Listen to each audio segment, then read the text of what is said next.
Hai, nama saya Daris Muhammad Zaki, NIM 612012301338, Prodi Manajemen RA2. Saya akan menceritakan singkat perkembangan sejarah bahasa Indonesia. Bahasa Indonesia lahir pada tanggal 28 Oktober 1928. Pada saat itu, para pemuda dari berbagai pelosok Nusantara berkumpul dalam kerapatan pemuda dan berikrar satu, bertumpah darah yang satu, tanah Indonesia. Dua, berbangsa yang satu, bangsa Indonesia. Dan yang ketiga, menjunjung bahasa persatuan, bahasa Indonesia. Ikrar para pemuda ini dikenal dengan nama Sumpah Pemuda. Unsur yang ketiga dari Sumpah Pemuda merupakan pernyataan tekad bahwa bahasa Indonesia merupakan bahasa persatuan bangsa Indonesia pada tahun 1928. Itulah bahasa Indonesia dikukuhkan kedudukannya sebagai bahasa nasional. Bahasa Indonesia dinyatakan kedudukannya sebagai bahasa negara pada tanggal 18 Agustus 1945 karena pada saat itu Undang-Undang Dasar 1945 disahkan sebagai Undang-Undang Dasar Negara Republik Indonesia. Dalam Undang-Undang Dasar 1945 disebutkan bahwa bahasa negara ialah bahasa Indonesia.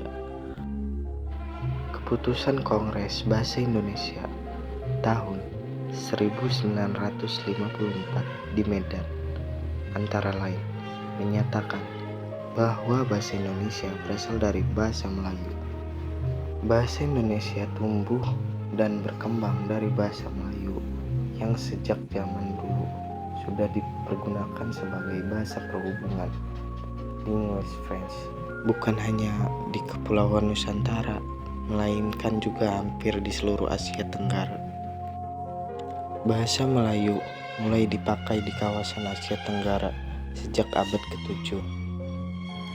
Bukti yang menyatakan itu ialah dengan ditemukannya prasasti di kedudukan Bukit Berangka tahun 683 Masehi Palembang, Talang Tuwo Berangka tahun 684 Masehi Palembang, Kota Kapur Berangka tahun 686 Masehi Bangka Barat, dan Karangberahi Berangka tahun 688 Masehi Jambi.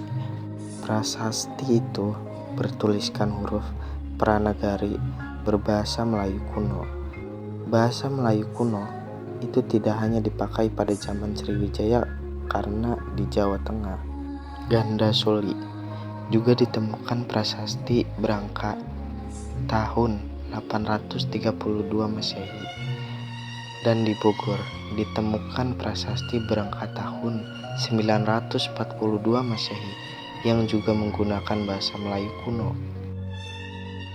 Pada zaman Sriwijaya, bahasa Melayu dipakai sebagai bahasa kebudayaan, yaitu bahasa buku pelajaran agama Buddha. Bahasa Melayu juga dipakai sebagai bahasa perhubungan antar suku di Nusantara dan sebagai bahasa perdagangan, baik sebagai bahasa antar suku di Nusantara maupun sebagai bahasa digunakan terhadap para pedagang yang datang dari luar Nusantara.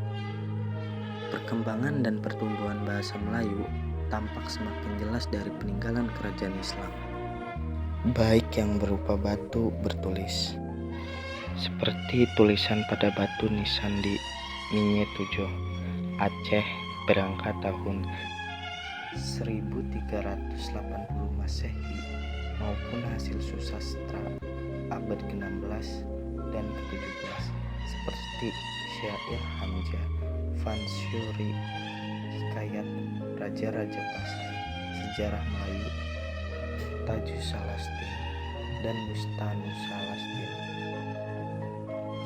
Bahasa Melayu menyebar ke pelosok Nusantara bersama dengan menyebarkan agama Islam di wilayah Nusantara. Bahasa Melayu mudah diterima oleh masyarakat Nusantara sebagai bahasa perhubungan antar pulau, antar suku, antar pedagang, antar bangsa, dan antar kerajaan karena bahasa Melayu tidak mengenal tingkat tutur. Bahasa Melayu semakin menyebar ke Nusantara, serta semakin berkembang dan bertambah kukuh keberadaannya. Bahasa Melayu yang dipakai di wilayah Nusantara dalam pertumbuhannya dipengaruhi oleh corak budaya daerah. Bahasa Melayu menyerap kosakata dari berbagai bahasa, terutama dari bahasa Sanskerta, bahasa Persia, bahasa Arab, dan bahasa-bahasa Eropa. Bahasa Melayu pun dalam perkembangannya muncul dalam berbagai variasi dan dialek. Perkembangan bahasa Melayu di wilayah Nusantara mempengaruhi dan mendorong tumbuhnya rasa persaudaraan dan persatuan bangsa Indonesia. Komunikasi antar perkumpulan yang bangkit pada masa itu menggunakan bahasa Melayu. Para pemuda Indonesia yang tergabung dalam perkumpulan pergerakan secara sadar mengangkat bahasa Melayu menjadi bahasa Indonesia yang menjadi bahasa persatuan untuk seluruh bangsa Indonesia. Sumpah Pemuda 28 Oktober 1928. Kebangkitan nasional telah mendorong perkembangan bahasa Indonesia dengan pesat. Perana kegiatan politik, perdagangan, bersurat kabaran, dan majalah sangat besar dalam memodernkan bahasa Indonesia.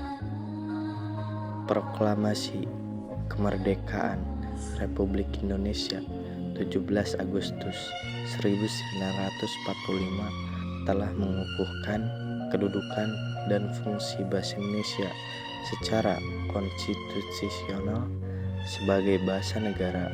Kini bahasa Indonesia dipakai oleh berbagai lapisan masyarakat Indonesia, baik di tingkat pusat maupun daerah.